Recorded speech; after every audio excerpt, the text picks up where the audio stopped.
sure that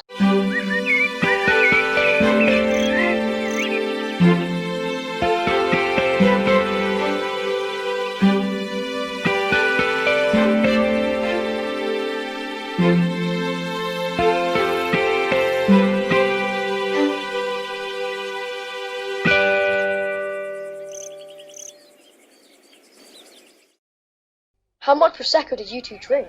Not enough. Tina was well stingy. But the opening of the tea shop must go down in the history of the biggest ever epic fails in the whole entire world.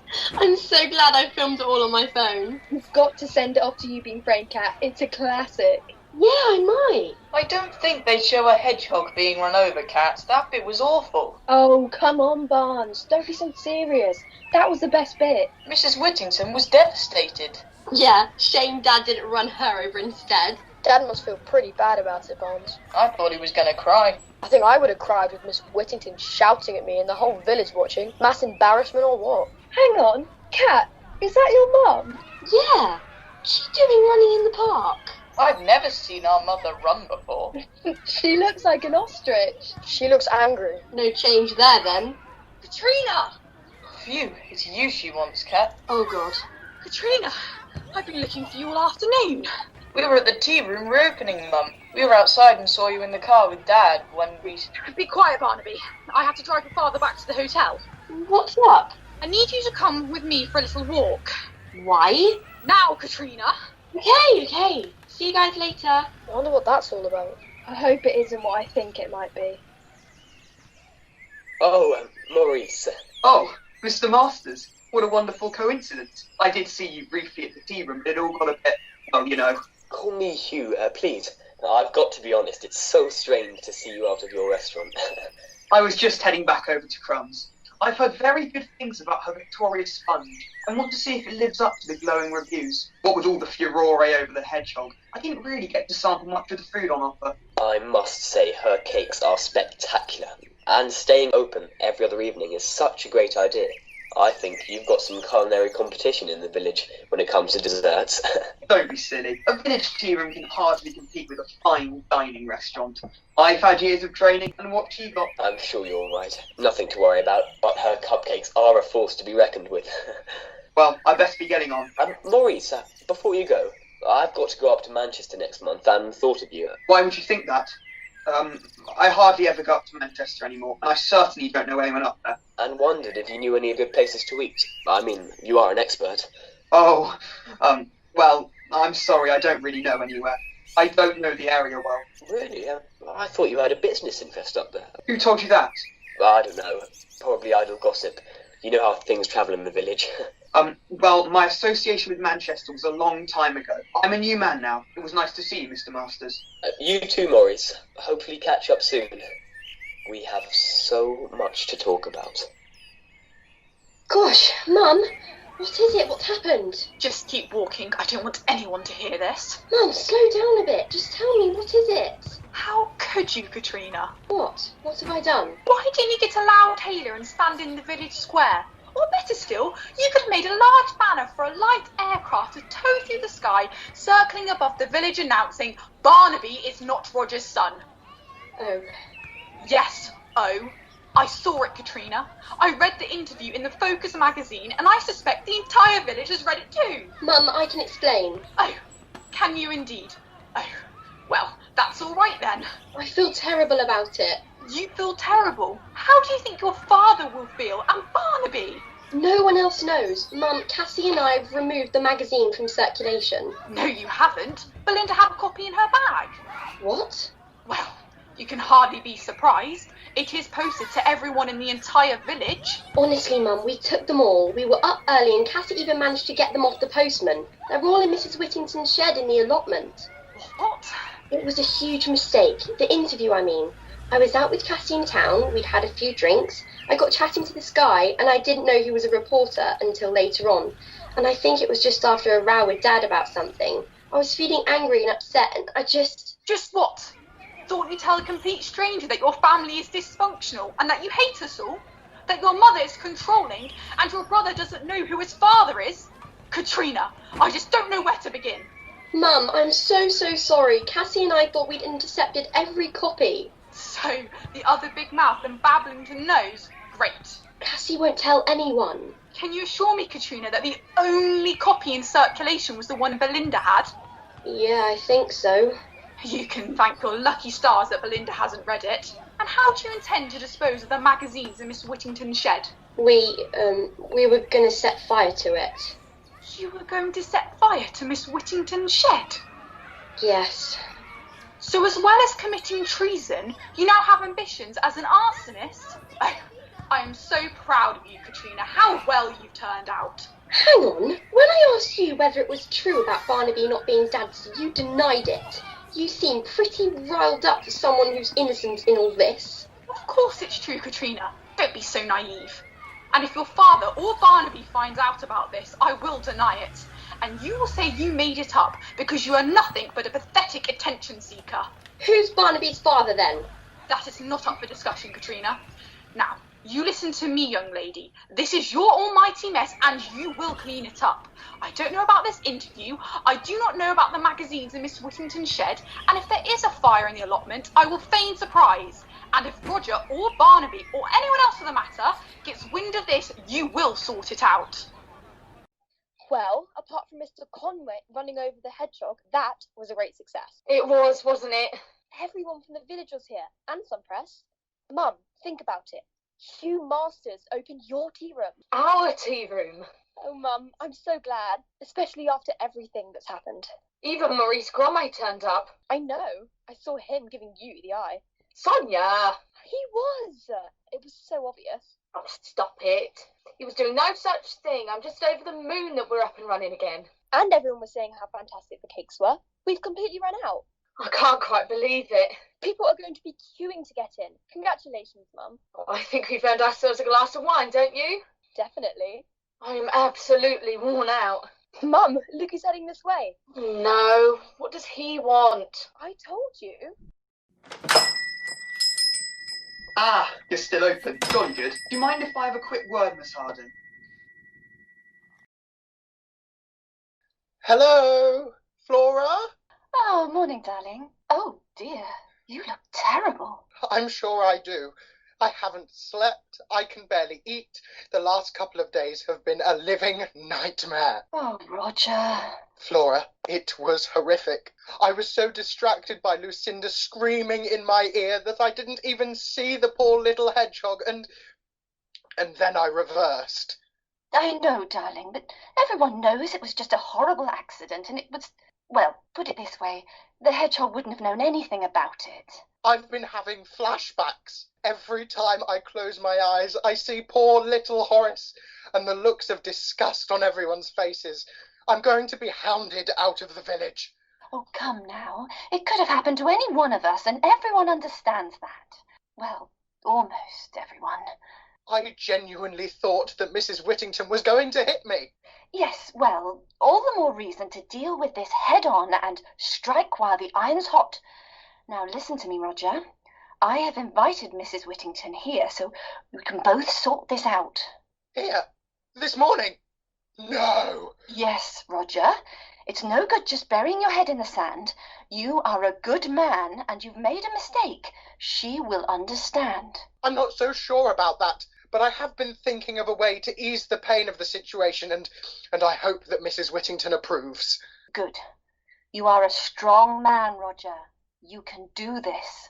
I don't know what I'd do without you, Flora. I have been terrified these last few days. First the shooting, then the cactus, and that note, and now this. I've been constantly on the edge, seeing things in bushes, scrutinising all the new guests that come in the hotel, not letting Barnaby out of my sight. It's been exhausting. I can't go on like this. Here, have some tea. Thank you. Now, has anything happened since the note? No, nothing.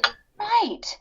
You see, I'm sure it's just a silly prank. Look, Katrina's friend Cassie's always hanging round the hotel, and she's got a really odd sense of humour.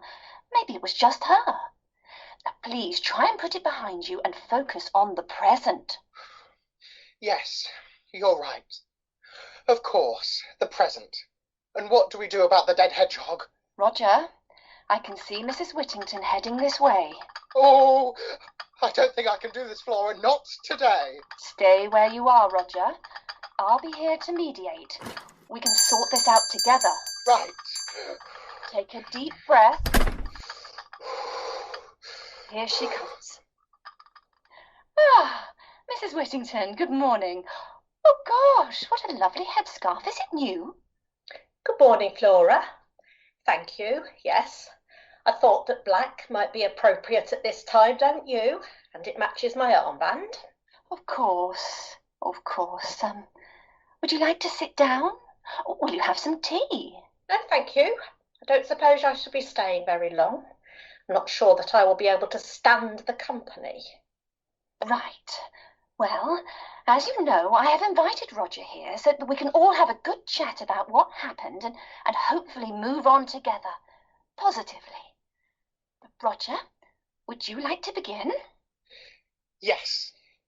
Mrs. Whittington, may I firstly express to you how deeply sorry I am for my part in the accident. Part in the accident? You murdered Horace. It's a pretty large part, if you ask me. And I will be eternally sorry for hurting an innocent hedgehog. Killing. Yes, killing an innocent hedgehog. But it was an accident. I would never intentionally cause an animal harm. I just didn't see it. It was a him, and he had a name. Horace, may he rest in peace. Yes, of course. I just didn't see him. Horace, I mean. Well, perhaps you should have been driving more carefully. Yes, you're quite right. It's no excuse. But I have had a lot on my mind, and Lucinda was in such an urgent rush, and he just came out of nowhere. Well, he was such a nimble little thing. And I just didn't see him. Twice? Yes, I just didn't see him twice. Roger, you were just about to tell me about your ideas to make things better. Why didn't you discuss these with Mrs. Whittington? Well, since the shooting at the hotel, our bookings have taken a bit of a nosedive, and I have been thinking about how to rejuvenate the hotel with some positive press and give something to charity at the same time. You know, sort of kill two birds with one stone. You see, Flora, he's obsessed with murdering animals. Oh, it's a turn of phrase, Mrs. Whittington. Please hear him out. Yes, so sorry. Bad choice of words. Well, anyway, I thought that we could hold a huge fundraiser with stalls, games, music, food and drink, and all the money raised would be donated to the British Hedgehog Preservation Society in Horace's name. All of the money? Yes, all of it. So Horace would be a sort of martyr? Oh, I suppose he would. And would there be enough left over for a memorial bench? I'm sure that I could personally cover the cost of a memorial bench, as long as we could just put all of this behind us and you could accept my heartfelt apology. Well, I think that the fundraiser is such a wonderful idea. What do you think, Mrs. Whittington? Do you think that you could accept Roger's apology? Well, yes, I suppose. I can't pretend this is going to be easy, Mr. Conway, but I think we can work together on this fundraiser to ensure that Horace did not die in vain, and maybe grasp some hope from the jaws of tragedy. Quite right, Mrs. Whittington. Oh, thank you. Thank you. You are a very generous woman, Mrs. Whittington. I know. Oh, I am glad that you two have managed to sort this out. I couldn't have two of my favourite people at each other's throats. Shall we celebrate with some tea? Yes, we'll need some refreshments. Now, the first thing that we need to do is decide who is going to sit on the fundraising committee. Dave, what are you doing up that ladder? I thought our High Mistress insisted you look at the tap in the bar first. Oh, come on, love. It's such nice weather at the moment. I thought I'd get the gutters done while it was still sunny. Surely Mrs. Conway won't mind if I sort these out first. They're full of leaves. I wouldn't be so sure. She searched my handbag yesterday. Don't you remember me telling you that? Oh, yeah, I remember. Didn't you say it's because someone stole one of her paper clips? such an overreaction. If you ask me, the woman's mad. Right, I better get on. I've just got to collect the last bits of laundry, and then they want me on reception for a couple of hours. Hopefully not too stressful for you today then, love. At least you're not cleaning old leaves out of guttering. At least you're not having to bend to every customer's whim. Sometimes they ask the impossible. What time do you think you'll finish? Maybe around 4. Do you want to lift home? I thought I might. Would make a nice change from having to walk home. And the forecast doesn't look so good for this evening. Of course. The van is parked round the side so the guests can't see it, as the dragon insists. Just meet me there after 4 and we can head off. Perfect. I'll get on with this and then head over to reception. She'll be asking you to weed those gravel paths next. You mark my words. Oh, no, I hope not. That'll take forever. And don't forget, it's your turn to make dinner tonight. I haven't forgotten. Is it something nice? Only the best for my dearest wife. It's not sausages again, is it? Cassie's a vegetarian now. I know, I'm not daft. Shouldn't someone be holding this ladder date?